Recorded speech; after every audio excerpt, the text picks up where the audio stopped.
going on, guys?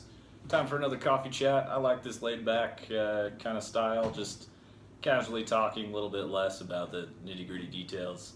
First off, let's talk about some of the channels that have also done a coffee chat. Loads of Bacon, Fortune Cookie 45 LC, Thorzak 777, Timothy Robinson, Uncle Jim, Reloader Dude, Full Lead Taco, another Utah local. We may try and go on a shoot sometime and make a joint video together. That should be cool. Elvis Ammo, Preacher's Day Off. Let's go ahead and see some from DeGun Nut and 243 Outdoors. See if those guys want to join in and have a cup of coffee with us. Admittedly, I'm not much of a coffee guy. I'm more of a grab a Mountain Dew in the morning and run. Just a little too lazy to make coffee, and it's not my favorite drink in the world. So this video is in response to Fortune Cookie 45 LC, and he had a question for everybody, and that is, what gun have you shot the most out of all your guns? And that question went ahead and brought out this, and I haven't really talked about this a whole lot on my channel, so let's go ahead and crack it open and see what's hanging out inside here. Now this is actually the first firearm that I had. I had a pellet gun before this when I was a kid. Learned about firearms. I had shot plenty of firearms before owning this one. And this is my HK USP full size chambered in 9mm. Now where I got this pistol from is I actually had graduated high school and I wanted something.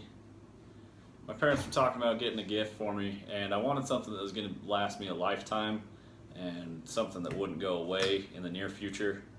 And at the time I had a truck. I thought about getting some truck parts. I thought about getting some BMX bike parts, but none of that sounded quite right, so I went ahead and picked up a firearm. I went down to my friend's house and we started looking at guns. I actually wanted a snub-nose revolver because I liked the way they looked, and he talked me out of the revolver, which I still need to get a wheel gun, by the way. But he talked me into checking out an HK USP, and I really liked the way that they looked. I didn't have nearly the experience I do now with firearms and just kind of an idea of the ranking of quality by brand. And it turns out that I actually really lucked out. I got a quality gun, and everything I've heard since then has told me this is a quality gun. So what I did is I bought the gun used. I picked it up, and then I went to a gun show locally, and I picked up 1,000 rounds of 9mm.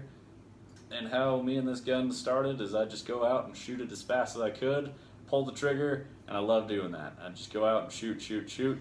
And I burned through 1,000 rounds, no problem. And then it was time to fill up the ammo can again. Unfortunately, I've never had a full ammo can since I've bought this gun because it's just so fun to take out and shoot. Now this one is a single double action with a safety and a decocker. I really like that. This kind of got me started on the whole hammer fired guns. Like, I carry a SIG 938. For some reason I like a gun with a hammer I can decock, and it just makes me feel all warm and fuzzy inside.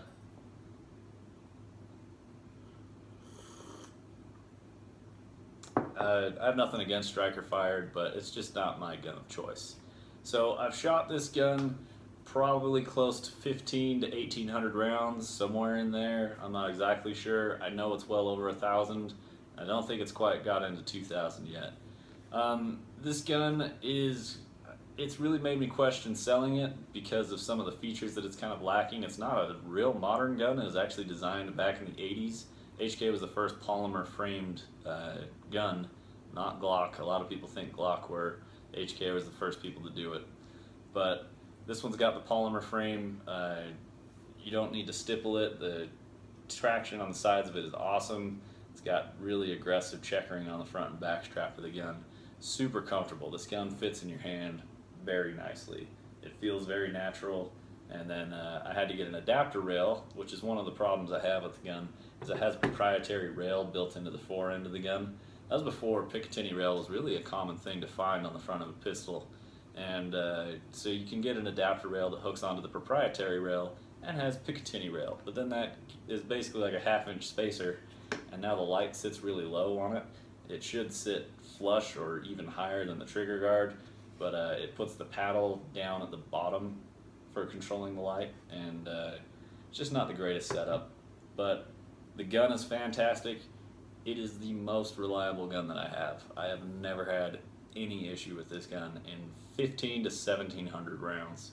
This thing will chew through any kind of crap ammunition you throw in it, full metal jackets, or even hollow points that you can just throw through it, and it doesn't care. So this is my gun that I've shot the most, and it's been a lot of fun. It's really awesome. I really enjoyed the Loads of Bacon video that he did, his coffee chat. Something I found really interesting in his video was the view and perspective on the Second Amendment in the Constitution, and kind of how it reflects our rights in there. And the way he put it, it kind of made me take a step back and look at it in a different light, and I really liked that. He's definitely put some real thought into it and it made a lot of sense, and I really enjoyed his coffee chat. So I appreciate him making one after I called him out on making one. So good job, man. You got me thinking on that, and I really liked the content in your video. Everybody else's videos have been awesome. I like seeing the little more of the relaxed side of people, just kind of hanging out, like we're all just having a casual conversation. That's one of the big reasons I'm on YouTube, is I like talking with the people who are interested in the same things that I am. I found a lot of people who are into precision reloading, precision rifles, shooting long range, shooting pistols, cast lead bullets. I don't personally cast lead bullets, but I find it very interesting, and I really enjoy the channels that showcase how to do it. So a lot of great information out there. If you're a YouTube channel, go ahead and post one up. If you're not a YouTube channel, you can start with a coffee chat. It's not a bad way to go. Just kind of give an intro to yourself and as to who you are. So appreciate everyone and all their comments. My channel's been growing really quick lately compared to when I was starting out. So a lot of people have mentioned me in their videos. I really appreciate that. Getting a lot of people over, a lot of traffic on my site. So I'm getting a lot of good comments, a lot of good people. It seems like once Loads of Bacon did his channels Who to Follow video, the whole community kind of came together, and I started seeing everybody he mentioned on those videos started commenting between each other's channels, and that's been really cool to see. The community is kind of a little bit more tight-knit now. We all kind of know who each other are, and I think it's really awesome that way. That's the way it should be.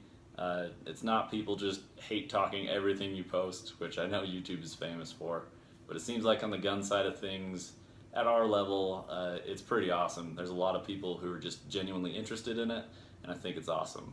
I'm going to keep this video short. Appreciate all you guys following along. Drop a comment, engage in conversation. It's one of my favorite things about YouTube, is just talking with people, and it's a great way to get to know other people. So thanks for stopping by. We'll talk to you guys later.